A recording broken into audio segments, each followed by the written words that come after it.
জি বাংলার যে ধারাবাহিকটি দর্শক মহলে বেশ জনপ্রিয় সেটি হলো কার কাছে কই মনের কথা। ধারাবাহিকে এখন দেখা যাচ্ছে একজনকে বাঁচাতে গিয়ে আর একজন পড়ল বিপদে। শিমুলকে বাঁচাতে গিয়ে শতদ্রুকে ঢুকতে হলো জেলে। প্রকাশ্যে এলো ধারাবাহিকের আগাম পর্ব।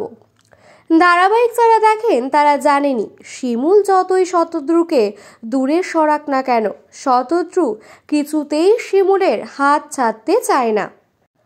বিনা দোষে শিমুল আজ জেলে।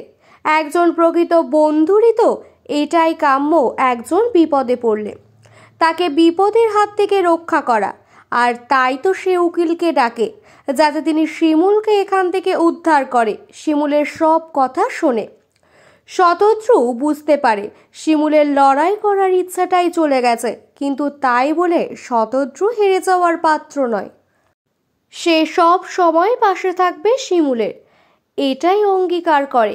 কিন্তু তার যে রূপরেখার সাথে বিয়ে ঠিক করেছে শতদ্রুর মা, শতদ্রু সকলের সামনে জানিয়েছে সে রূপরেখাকে বিয়ে করবে না।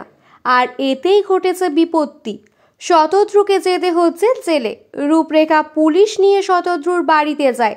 রূপরেখা বলে ও যেটা করেছে তার দাম ওকে দিতেই হবে।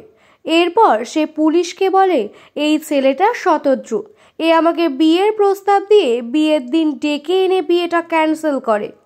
আমার এত অপমানের দাম ওকে দিতে হবে। পুলিশ শতদ্রুকে থানায় নিয়ে যেতে চায়, শতদ্রু কারণ জানতে চায়। এর পাশাপাশি সে বলে আমার ওর সাথে কোনো প্রেম ছিল না, ওকে বিয়ে করব বলেছিলাম কিন্তু পিছিয়ে এসেছি। আমি তো বিয়ে করার পর ক্যান্সেল করে দেইনি, আশীর্বাদের আগে ক্যান্সেল করেছি। আমি ওদের ডাকিনি, বাড়ির লোক ঠিক করেছে। পুলিশ তাও শতদ্রুর কথা শোনে না। রূপরেখা আরও বলে শতদ্রুর চরিত্র খারাপ, বিবাহিত মেয়ের সাথে ঘুরে বেড়ায়। পুলিশ শতদ্রুকে ধরে নিয়ে যায়। এবার শতদ্রুর পাশে কে দাঁড়াবে সেটাই দেখার।